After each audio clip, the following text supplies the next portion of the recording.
It takes a lot of bottle to save an economy, and 10 million roll off the production line here every year. But the sovereign debt crisis is forcing Italy to face some uncomfortable truths.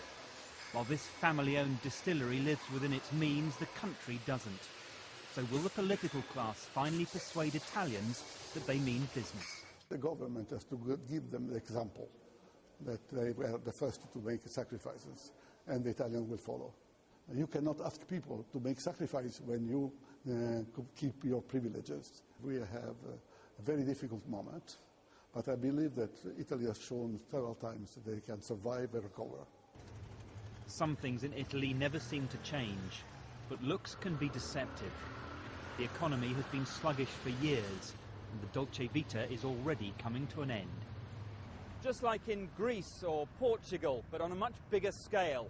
This isn't just about a few more cuts here, a few more taxes there. It's about changing the way the Italian economy has operated for decades. And that's why there has been and will continue to be so much resistance to reform. Protesters have been out on the streets to complain that the burden is falling on the poor, and entrenched interests have been busy trying to protect their turf. But Romans have been around for long enough to know that things can't always stay the same. Italians usually are able to address problems and solve them really at the last minute, and we are now at the last minute. Italy, in a sense, is too big to fail.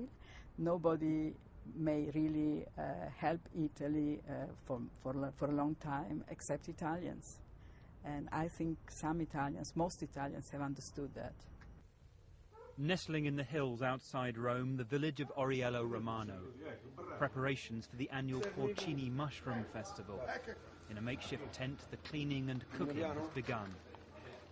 Country life is a long way from political scandals and parliamentary votes in the capital, but nowhere is entirely immune. We're less affected than people in the cities, but yes, all the news we hear is worrying. It makes us feel less serene about life. Out in the woods, the search for mushrooms goes on.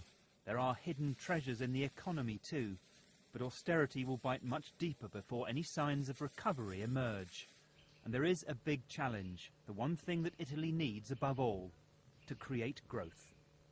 Chris Morris, BBC News, Rome.